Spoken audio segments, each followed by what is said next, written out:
So you just finished forming your Valorant team's roster, and the first Valorant tournament you get in your first match is up against the best team in North America. This is the situation Dignitas found themselves in as they faced the Valorant Titans, TSM, for their first match in the Pop Flash tournament last weekend. Before we start this video, I just want to say really quickly that the clips I'm playing on screen and throughout the video are from the tournament last weekend, and you can watch the tournament VODs on the Flashpoint Twitch page, which I will link in the description below. Also, I got the specific clips from a highlights channel that puts every pro match into highlights, and I'd also recommend checking them out. Their link will also be in the description. With that said, let's get into the video. So, after the FaZe Clan Invitational, where TSM narrowly beat Sentinels, my personal favorite team, they were generally considered to be the best team in North America, and quite possibly even the world. And going into the matchup between Dig and TSM, no one could have predicted what was about to go down, except Lex in a coin flip that predicted the Dig win. I still really don't know how that one happened. They started out on Haven, and TSM got absolutely destroyed. 13-5. It wasn't even close. Their new team member, who was signed about a week before the tournament started, Shanks, destroyed on Jet, and TSM didn't stand a chance. It seemed like whatever TSM did, Dig always had an answer for, and TSM couldn't get anything going. Then, on the second map, Bind, TSM did even worse, losing 13-5 against Dig, and the world was turned upside down as the best team in North America went to the losers bracket after just one game. But Dig didn't just beat TSM once. Oh no. After getting destroyed by Cloud9, that was a rough game, Dig. I really don't know what happened there, but we're not going to talk about that one right now. We might do another video on that one later, so stay tuned for that. But after getting destroyed by Cloud9, Dig played TSM yet again in the losers bracket after TSM handily beat Gen G. And this is what happened. The first game on Haven was incredibly close, but Dig barely came out on top, winning it 14-12 in overtime. Then TSM won Bind in relatively easy fashion. I think the score was something like 13-5, 13-7, something like that. And then Dig came out and won 13-7 on Ascent.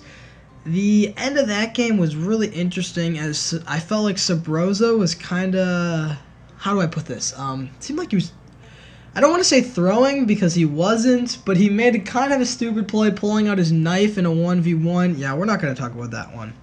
But that happened. So TSM was out in the group stage, and a team no one had really heard of before had beaten them, not once, but twice. Dig has a couple CS pros and a Fortnite pro on their roster.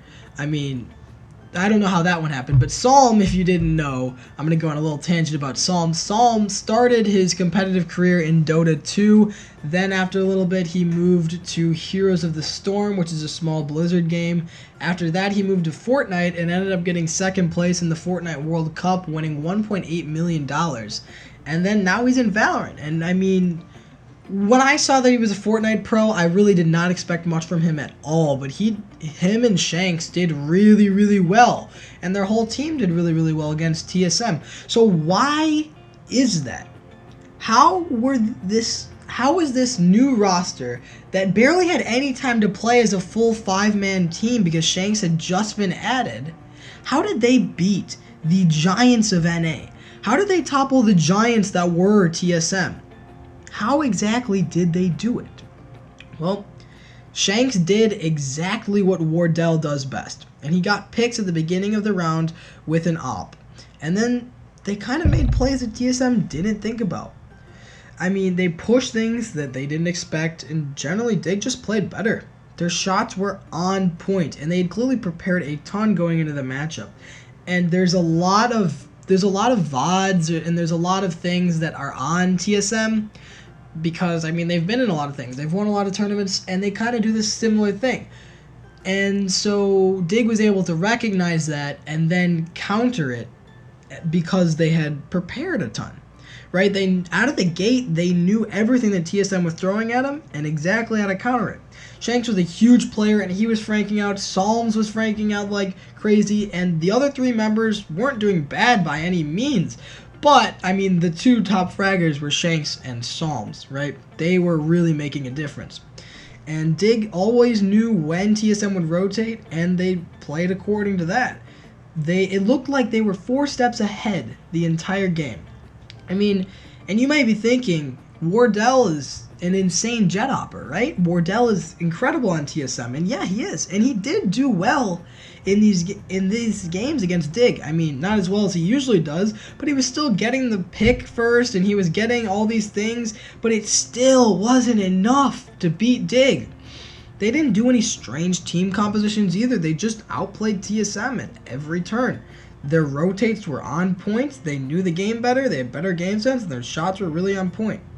However, the only games that Dig won were against TSM, and they got slaughtered in every other game. So I'm not really sure why they only beat TSM, but this is definitely a team to watch for the future, as they very well might be one of the best in the NA right now. Yeah, I really don't know why they got destroyed by C9 and Sentinels, and I think they faced Envy as well and lost.